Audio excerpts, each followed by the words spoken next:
pictures for you. If you can find what is common among these. 3 people, obviously all cricketers. They're all leg spinners. Okay. Can you identify the people? That is Richie Benaud, the famous Australian leg spinner. Okay, so there is a relevance here. What is the biggest weapon of the leg spinner? The googly, right? So I'm going to throw you a googly and let's hope you can hit it for 6. So this is the clue. Recast solver tune for PMI Chapter's great assets. So this is a crossword clue. Think of crosswords. Think of anagrams.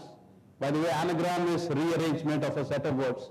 As an example, if you rearrange attack, drew, help, you will get the word Hewlett-Packard. And Hewlett-Packard helps when people attack networks, okay? So nothing derogatory about it. So volunteers, yes. If you, by the word recast, we are saying recast these 2 words. Solver tune, S-O-L-V-E-R-T-U-N-E.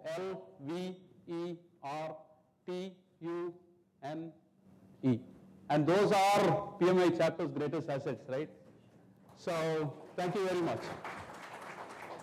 So very briefly what we are going to go into, I thought for around 5 minutes we'll go across each table, and I know you have done an exercise just now on some pain points, but we'll just have 5 points from the entire room in the interest of time on what the biggest pain points, and we'll come to that, what the biggest pain points in terms of volunteer development are from a chapter board perspective. So we will look at the before and after image, right? If I went on a crash diet program and they took a picture of me now and then 6 months later, it's a far better picture. So yeah, I'm still dead. So then some of the steps we took in terms of a turnaround, what we did in terms of recruitment, 4 specific buckets that we used, how we've had a career path for volunteers.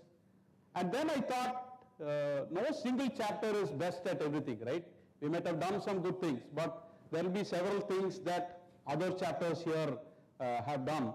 And if we bring that out, I thought that would be very useful for everyone in this room.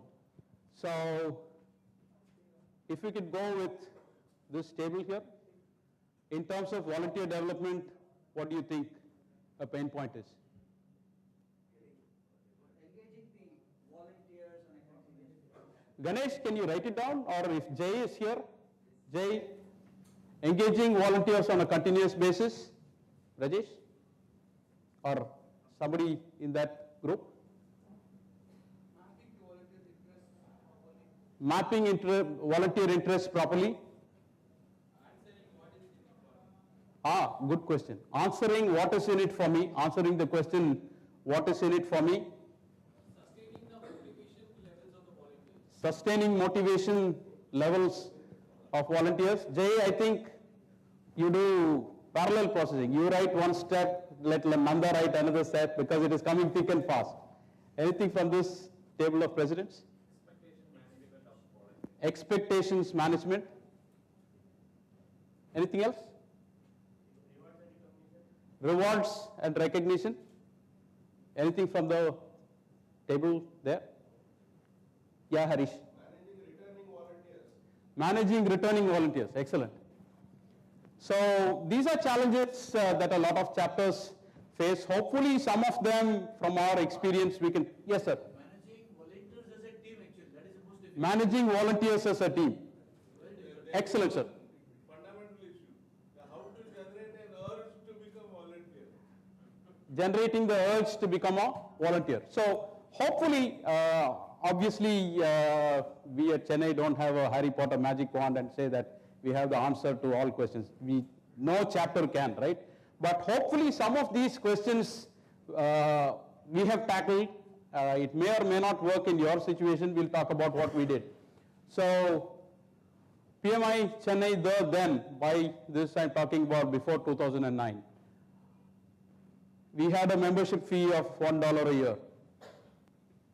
We had 4 at most 5 events a year, knowledge sharing sessions. Average attendance per meeting was 45. Average attendance of the number of people per meeting was 45. So that's a good point. Earlier we were talking about tech gig webinars where people were there 52 minutes and all that. So in many cases, I've been actually as a member, I've been to meetings where there were 15 people total, right? So we could have played a cricket match of 8 aside if we included the speaker. So at most we were sending one communication to the members. They were not really engaged. The other 3 or 4 would actually be election announcements and stuff like that, right? And maybe 2, maximum 3 training programs in the entire year, and that included PMP. So this was what PMI Chennai was in 2008, less than 25,000 rupees in the bank, right? Not a very, very healthy picture, everyone will agree. So in terms of volunteers, we had a maximum of 5 or 6 volunteers. Obviously, with very few events going along, there were few volunteering opportunities, which means low levels of motivation. Everybody wants to be part of a vibrant, active team where things are being done. With this level, there was low levels of motivation. Obviously, there was a lot of attrition. People have the urge to volunteer, they come in, volunteer, they don't see much happening, they're gone. And then you get a new set of people and the cycle goes on.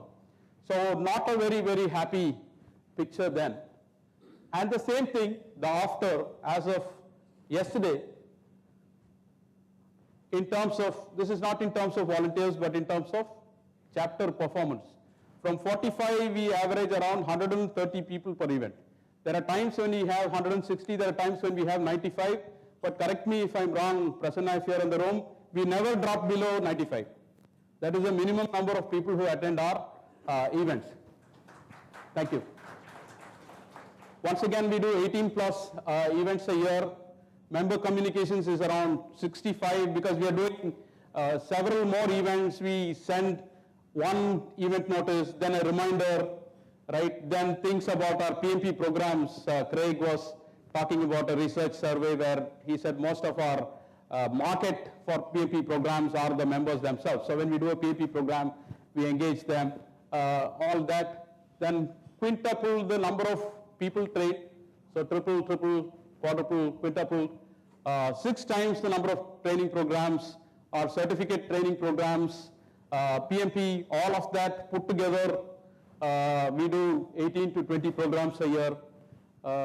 In chapter history, the chapter had never conducted even a single one-day conference. So starting with 2011, continuing on to 2012. In 2011, we conducted a one-day conference. This year, we conducted a 450 people 2-day conference. And Rajiv was there, a lot of our friends from the Kerala chapter also were there. So we've taken the reserves to around 20 lakhs of rupees. So there's a very, very big difference. And all of that cannot be done by one board of directors, obviously, not 9 people. It's never ever going to happen. So part of what we were able to do, 35 plus passionate, dedicated volunteers.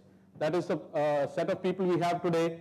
They've been part of several successful events. And out of 35, we've lost 2 or 3 people maximum. And those were people who moved away from the city, where you can't do much about it. We still try to engage them. There is one lady who moved to Mumbai who still contributes crosswords for our newsletter, which she is able to do remotely. But wherever we lost people, it was not somebody within Chennai who is no longer contributing as a volunteer. And in fact, we are now faced with the problem of plenty. When Jay, as VP Volunteer Development, gets 5 emails from people saying, I want to volunteer, he actually has to say, right now we don't have opportunity. And we see that as a problem, because those people will get disinterested and go away. And that is probably one of the solutions we can look at towards the end, how your wisdom, how we could manage part of that. And our efforts were actually recognized in the PMI Today issue on volunteering. All of us would have seen Ramam's picture. This was May 2011. Unfortunately, Ramam is not here. He is coming in later in the evening. The cover story of this letter, of this PMI Today issue was volunteering, right? And one day Dan Goldfisher contacted me and he said, Karthik, I was told by the mentor that Chennai has done good work. Why don't you share what you did in terms of volunteering? And that was the picture where one of the things I'm proud to say was they said, send the president's picture. I said on a story on volunteering, it should be the volunteer's picture. They insisted, once again, there was something there about what Chennai chapter had done in terms of volunteering. Now, all this gave us this very big word. Doing a 1100 people conference of this magnitude, 3 days, including a limb, we couldn't even have dreamt about it 3 years back. But the fact that we had an army of dedicated volunteers, right, who would run through brick walls to do stuff, that gave us the confidence to do this conference that you're about to attend from tomorrow. Now, what were some of the things we did? First, we said, what have other chapters done in this situation? And we learned from Mumbai that Mumbai had a position for VP Volunteer Development. And Tejas and Rakesh were very helpful. They gave us the description, the role description of what a VP Volunteer Development would do. And then we created that situation, we had an election, and we elected actually somebody to that post. Because if somebody else is looking at their portfolio and this is added on to them, they are not going to be able to put in all efforts to develop volunteering. Once again, from Hyderabad, Suresh, we learned that there is no necessity to have just 2 levels, volunteer and the full board. You can have a level where you call it a director position, right? So volunteers could be encouraged to come on to that position, and that becomes a starting point for them to go on to the full board. So those were 2 things we did. So we created the volunteer development portfolio. We created concrete plans on how we would try and recruit volunteers. Now the word recruit sounds very corporate, but in effect you are getting people on board, right? So we looked at what we would do. We sat, even before the VP Volunteer Development had been elected, we said, what are the things we can do in order to get more volunteers on board? And like somebody said, how do you keep them on board? They're now on board. How do you make sure that they're not there for a short period and they go away? Many times we find that there are volunteers who come there for the PDUs. I'm at the end of my cycle. I want 25 PDUs, 20 PDUs. A volunteering role becomes an easy way. And whenever we heard that phrase, PDUs, we politely said no.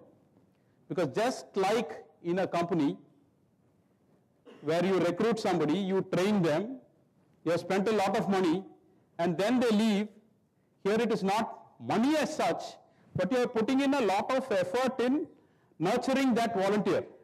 And if after a few months after getting those 20 PDUs that person has left, there is really no point, and you're starting back from square one. So probably not a fair thing to do to that volunteer, but if they said I'm in it for PDUs, right, then we said, we just very politely said that we will look for the time to come. It was a conscious decision to do that. And stuff that all of us do at every chapter meeting, we would say that there's only so much a 7-member board can do. If we want to take this chapter to great new heights, why don't you volunteer? And what we found was people were afraid of volunteering because they thought it is 20 hours a month, 30 hours a month. So we said, you can start as simple as, you have come to this meeting, why don't you write 300 words on what the speaker covered? So that could go on to our newsletter, and that is volunteering too. Or why don't you do a sanity check on our website pages to see that there are no broken links? That would be volunteering too. And then they get a taste of it, they know that it is not a very, very big chunk of time, and then they could move on to larger time chunks. Once again, whenever we did our PMP prep session, we had started doing more sessions at that point. We said we would do it at least once a month. The person ending the session would say that this is an opportunity, it is not just passing the PMP and going away. You get a chance to be part of the community. You get the satisfaction that you're giving back to your profession. Now it may fall on deaf ears for most people, it may go this way for most. But for some people, even if it is 5% of people, if it is one person from each session who thinks, yes, let me try it out, and we once again said, why don't you take one spoonful and taste what it is to be a volunteer. Do one simple 1 hour thing. And then if that works, you can go on to more things. So once again, we created a web form on our site, and very quickly we realized that was a big mistake, because we didn't have the bandwidth to monitor what people had submitted, and we started getting very angry emails. You asked me to volunteer, I submit a form, you don't get back to me at all. So we realized at that point we had not been ready for it, and we should only do that when we are ready to process those requests. And we just then took a step back. We said, at least once this form comes in, we will send out a more detailed Excel or a Word document asking them what their interests are, at least so there is something that goes back, and if there is something immediate, it's something we could act on. But that hurt us for quite some time, because people used to come to our meeting, you know what, 1 year back I volunteered, you didn't respond to me, but I see that there is some new volunteer here. Why was it? Is it that he is your friend? Those kinds of things happen, and I said, if I put myself in that person's shoes, it is perfectly natural to feel that way. So there was no easy answer. We said we didn't have that portfolio, we made a mistake. If you're willing to volunteer again, let's look at it again. That's all we could say. And so we spoke about some of the missteps and mistakes.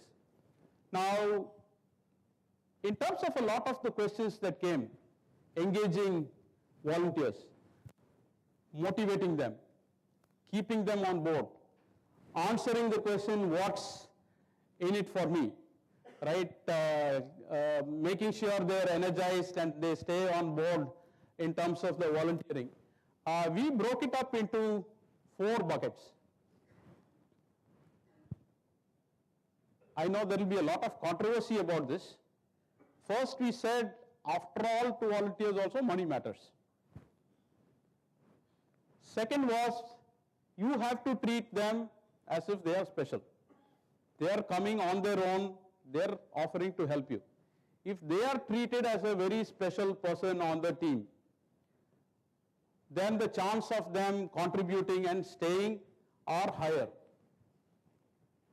The third was visibility. Now we have 1,400 members. At that time we had 1,200 members. We have publications like PMI Today, PM Network, our own chapter newsletter. So there are various ways you can give visibility to the volunteers, and it is not going to cost us much. And we said that was the third bucket.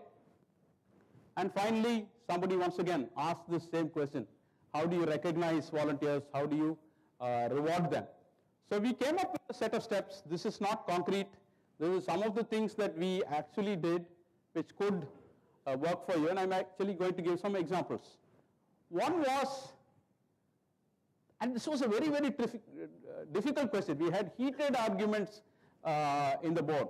Giving a money value discount means it is no longer volunteering. If it is volunteering, there should be no money involved. There should be nothing expected in return, right? And but we said somebody is giving their time, not a huge discount of the entire course free.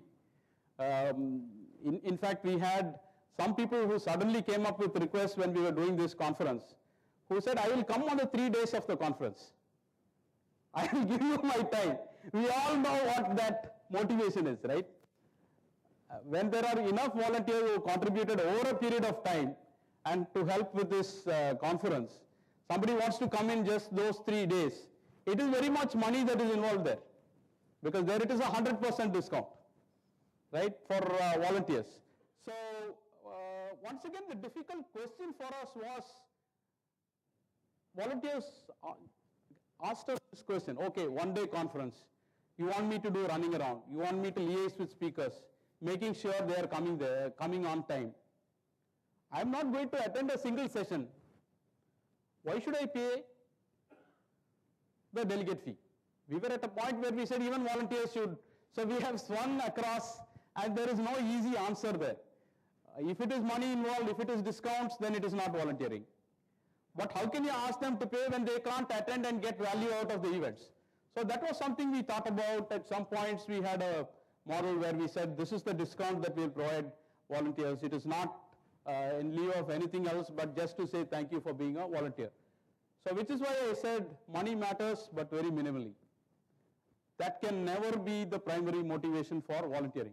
Because here you are a person earning 1,000 rupees an hour, and you're giving him 2,000 rupees on a course when he has, so it can never ever map mathematically to that. So, but the fact that we say, okay, we will give you this discount means that we are coming halfway. We are not standing on one end and saying we will not give any discount.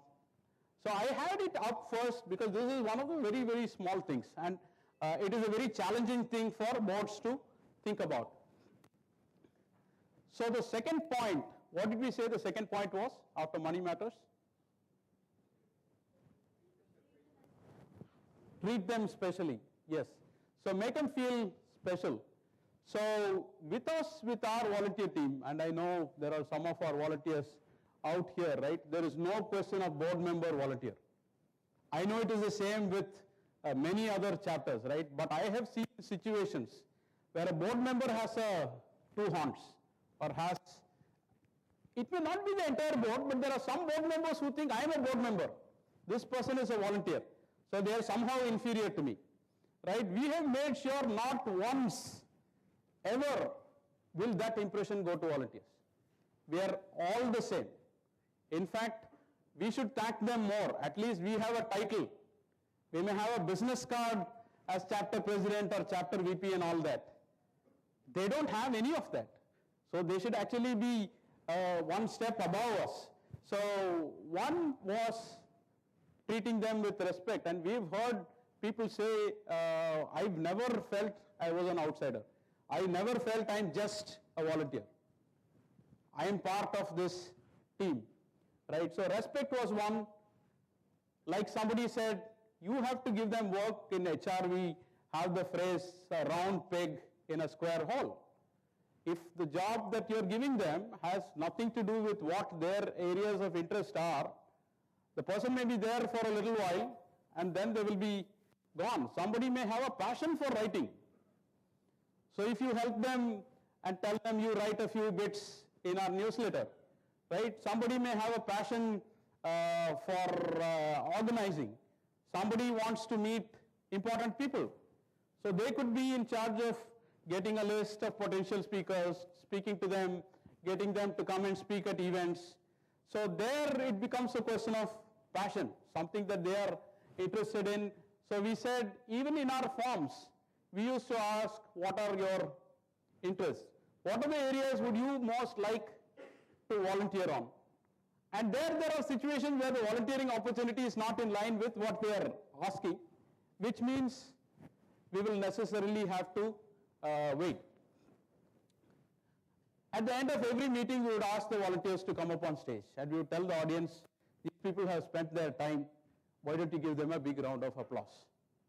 Right? 100 people applauding them, they are not coming for that. But the fact that 100 people are doing that, and they were called out, that is treating them special. Once again, I know many chapters do many of these things. I'm just highlighting some of the stuff that we did. And once again, our VP Volunteer Development or any board member, invariably that volunteer would send us a Facebook request. It is up to us to accept or not. But today Facebook makes it easy if that person is on that birthday list, right?